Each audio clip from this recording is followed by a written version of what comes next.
Amin'ny fifaliana indray ravako malala no amangina ny tokantranontsika tsiraray avy amin'ity andro anio ity andrenesantsika ny teny avy amin'ny soratra masina ampahereza ny fanahy masina antsika tsiraray avy. Andeha ary iombona amin'izao vavaka angatahana ny fitarihan'ny fanahy masina izao isika. Andriamanitra rainay amin'ny alalan'i Jesosy Kristy zokinay io, midera sy mankalaza manome voninahitra anao izahay. Noenao Andriamanitra manaiky hitsidika ny tokonam-baravaranay, manaiky hamangy anay amin'ny alalan'izao hafatra sy tenin'Andriamanitra izao. Misaotra anao manokana izay Tompo fa notahinao ka voatahy, ary notsinjovinao ka voatsinjo, manana anjara manokana amin'ny fitiavanao Andriamanitra. Iaino sy hamaky ny teny avy amin'ny soratra masina ary izay ankehitriny. Meteza ianao fanahy masina mpanazava, anazava ty amponay ny teninao, andraisanay ny hafatra tsara avy aminao raha teo. Dia sokafo ny fonay, ny sainay, ny fanahinay, mba tsy handavanay ny teninao, ary tario amin'ny fanahinao masina izay ho resy lahatry ny fanambaranao. Amin'ny anaranao Jesosy Kristy mahavonjy, nanaovanay izany vavaka izany. Amen. Ny mofinaina voalahatra ho antsika ry havako malala amin'ity andro anio ity, dia izay hitantsika eo amin'ny bokin'ny Samuela voalohany toko 10, ny andininy voalohany hatramin'ny andininy 9. Vakina ary amin'ny anaran'ny Tompo manao hoe: Ary Samuela nitondra tavoara feno diloilo, ka nanidina ny diloilo teo andohan'ny Saoly, dia nanoroka azy ka nanao hoe: Tsy nanositra anao va Jehova mba ho mpanapaka ny lovany? Rehefa misaraka amiko ianao anio, dia hita olona roa lahy eo anilan'ny fasandrahely, ao amin'ny faritanin'ny Benjamina ao Zelza, ary izy ireo ilaza aminao hoe efa hita ny boriky izay notadiavinao, ary indro tsy ny boriky intsony no hevery ny rainao, fa ianao kosa ndray no ahiny. Ka hoy izy: ahoana re no ataoko ny amin'ny zanako? Dia androso hialao ianao ka ho tonga ao amin'ny hazo terebita any Tabara, dia hifanena amin'ny olona 3 lahy miakatra ho any amin'Andriamanitra any Betela, ny anankiray mitondra zanak'osy 3, ny anankiray mitondra mofo 3, ary ny anankiray mitondra divay 1 tavoara. Ary arahaba anao ireo sy hanome anao mofo 2, dia ho raisinao amin'ny tanany izany. Rehefa afaka izany dia ho tonga any Gibean'Andriamanitra ianao, izay misy ny miaramila ny Filistina. Ary rehefa tonga ao an-tanàna ianao, dia hifanena amin'ny mpaminany maro iray dia midina avy ao amin'ny fitoerana avo, mitondra lokanga sy amponga tapaka sy sodina ary valia eo anoloany, dia haminany ireo. Ary latsaka aminao ny fanahin'i Jehova, ka hiara aminany aminy ianao, dia ho voaova olom-baovao. Ary rehefa tonga aminao ireo famantarana ireo, dia ataovy izay azony tananao atao, fa Andriamanitra no momba anao. Ary ianao hidina eo anoloako ho any Gilgala, ary indreo hidina ho any aminao mba hanatitra fanatitra hodorana sy fanatim-pihavanana, ka afitona no itoeranao mandra-patongako aminao, dia ho lazaiko aminao izay ataonao. Ray masonao, manamasinanay amin'ny fahamarinana, ny teninao no fahamarinana. Amen. Ho ampitomboana ho aminareo mandrakariva ry havako ny fahasoavana sy ny fiadanana avy amin'ilay Andriamanitra ray sy Jesosy Kristy ilay tompony finoantsika. Amen. Eto amin'ity mofinaina antsika anio ity ry havako malala, no ahitantsika taratra ny nanosorana any Saoly, ho mpanjaka voalohany ao amin'ny zanak'Israely. I Saoly no mpanjaka voalohany tao amin'ny zanak'Israely, ary hitatsika tsara fa tena misy fitondran'Andriamanitra ny fiainan'izany mpanompon'Andriamanitra izany, fa raha indro izy nandeha hitady ny borikindrainy izay very, no indro nifanena tamin'ny lehilahin'Andriamanitra dia i Samuela izany, ka natonga ny Samuela hanositra azy ho mpanjaka. Hitady boriky very no antondia fanosorana ho mpanjaka no hitany tany amin'izany lehilahin'Andriamanitra izany. Ary dia indro ary fa miomana sy miditra amin'ny sehatry ny fandraisana ny fanjakana i Saoly. Hitatsika eto amin'ity nofinaina ity, ka ambara ny soratra masina amintsika mazava tsara androany ireo dingana izay atao andraisana ny fahefana. Avy aiza moa ny fahefana amin'ny mampitondra fanjakana? Avy aiza ny fahefana amin'ny mahatarika fivavahana? Avy aiza ny fahefana anaovantsika ny asan'Andriamanitra? Reto ary afaka malala, misy loharano roa mazava tsara ambaran'ny soratra masina momba ny fahefana. Ny voalohany, ny fahefana dia avy amin'ny hositra avy amin'Andriamanitra. Hoy ny voalaza ny 1:1 manao hoe: ary Samuela nitondra tavoara feno diloilo ka nanidina diloilo teo andohan'ny Saoly, dia nanoroka azy ka nanao hoe: tsy hanositra anao va Jehova mba ho mpanjaka ny lovany?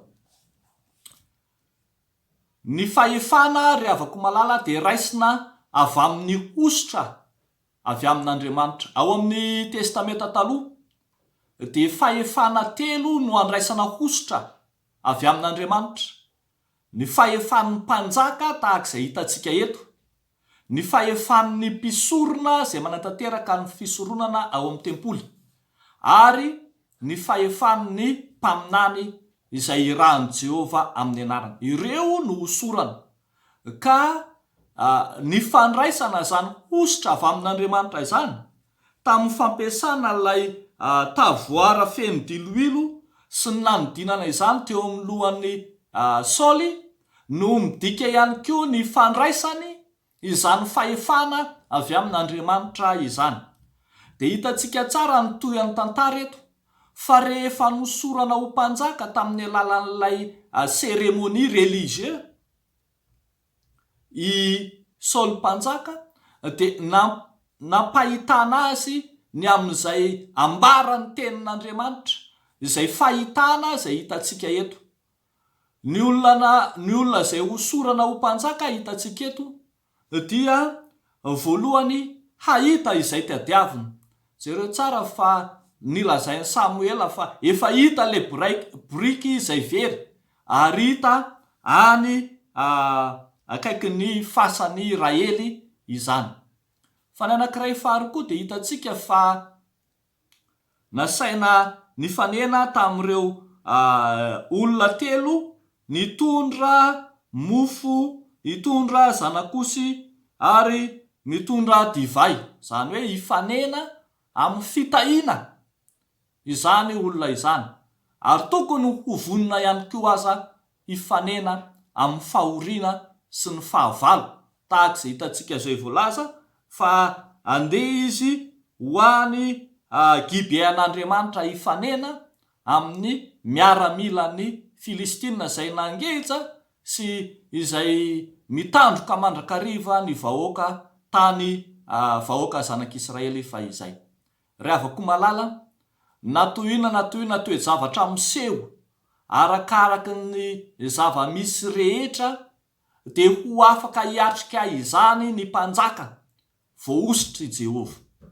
Ho afaka hiatrika izany ny mpanjaka voahositra, satria efa nandray ny hositra avy amin'Andriamanitra izy. Zava-dehibe rehavako malala no ahatakarantsika ny hasarobidin'izany hositra izany, ary tadiditsika tsara fa na i Jesoa Kristy ary alohany nanaovan'ny asany dia nanaiky hataony Jaona Batisa izy aloha, ary rehefa avy eo izy niteny manao hoe ny fanahin'i Jehova no ataoko satria nanositra ahy tory teny soa mahafaly amin'ny malahelo izy. Ry havako malala ao amin'ny Tompo, jerentsika sy diniantsika ao anatin'ny fiangonana ihany koa ary arak'izany ny lanjan'ny hositra ao anatin'ny fiangonana, ny lanjan'ny hositra amin'ireo izay manana fahefana rehetra, ny hositra mampitondra fanjakana, ny hositra mampitandrina, ny hositra mampiandry, ny hositra mahadekona. Arak'izany tsy tanterahana amin'ny hafanam-po fotsiny ihany ny fanaovana ny fanompona anankiray, fa handraisana ny baiko mazava avy amin'Andriamanitra izay maniraka sy manokana anao ho amin'izany asa masina izany. Tadidio tsara zany fa ny antsoina hoe hositra dia fanokanana ny olona iray hanao asa voafaritra anankiray.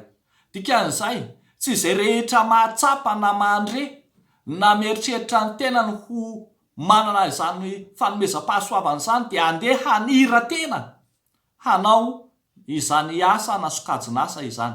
Tsy maintsy mandray isika ry havako ny hositra izay sarobidy avy amin'Andriamanitra. Tahaka izany anie ohatra tena voalaza mazava mihitsy ny tenenin' Jesoa Kristy manao hoe zao famantaran'izao no anaraka izay mino hamoaka demonia amin'ny anarako izy. Kanefa raha misy mpiandry eo izay nandray ny hositra mampiandry amin'ny fanatanterahana ny asa manokana amin'ny fandroana demonia, dia tsy izay rehetra olona eo akory no asaina mandroaka demonia, fa ny mpiandry izay nandray izany hositra izany.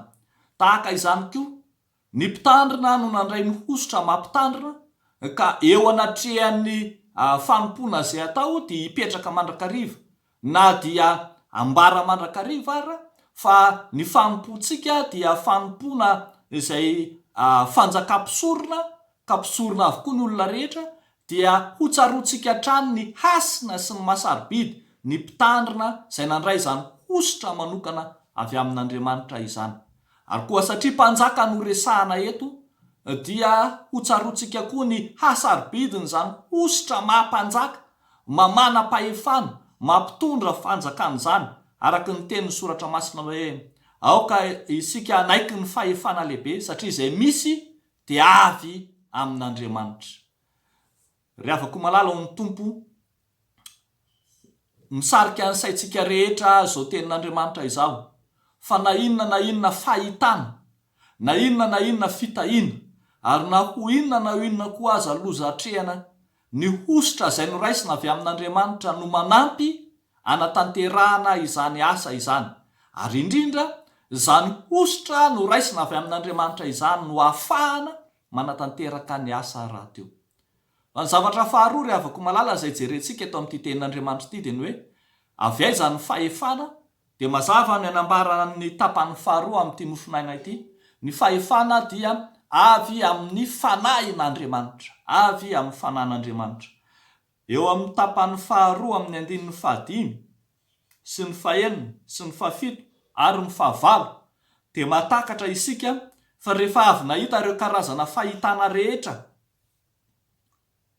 i Saoly izay ho tendrena ho mpanjaka, dia indro i Samuela milaza sahady ny amin'ny fanahin'Andriamanitra na ny fanahy masina izay hitarika azy.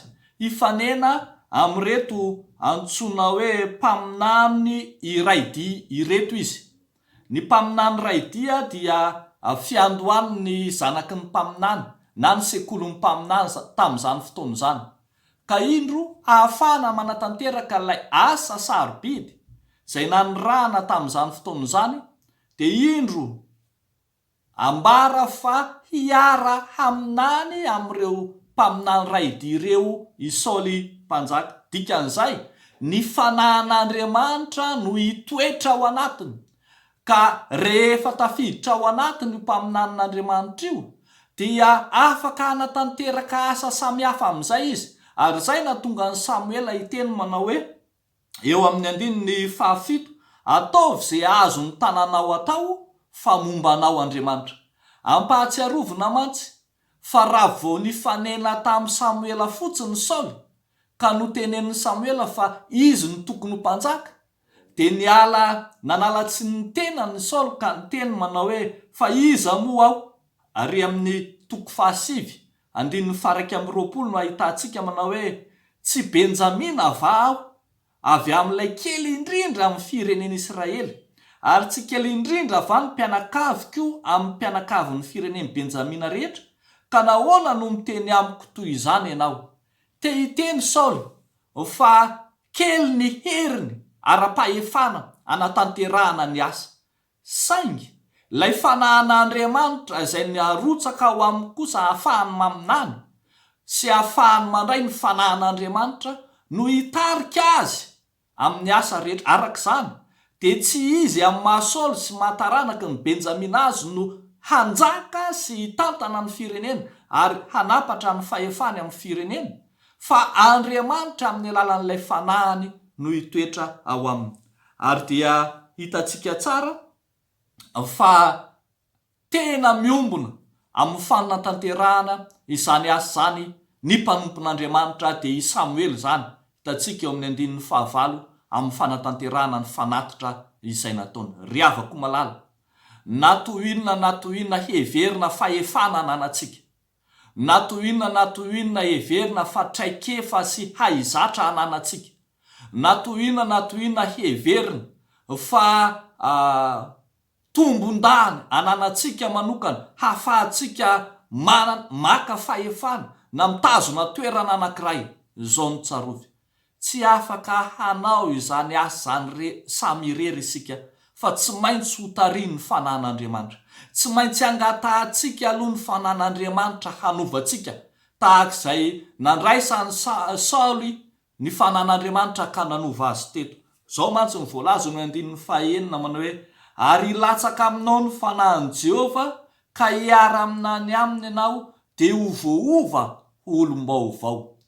Mila ny fanahan'i Jehova ry havako malala ny fitantanana izay ataontsika, ny fitantanana ny ankohonana, ny fitantanana ny fiarahamonina, ny fitantanana ny fiangonana, ny fitantanana ny sampana, ny fitantanana ny fanjakana sy ny firenena.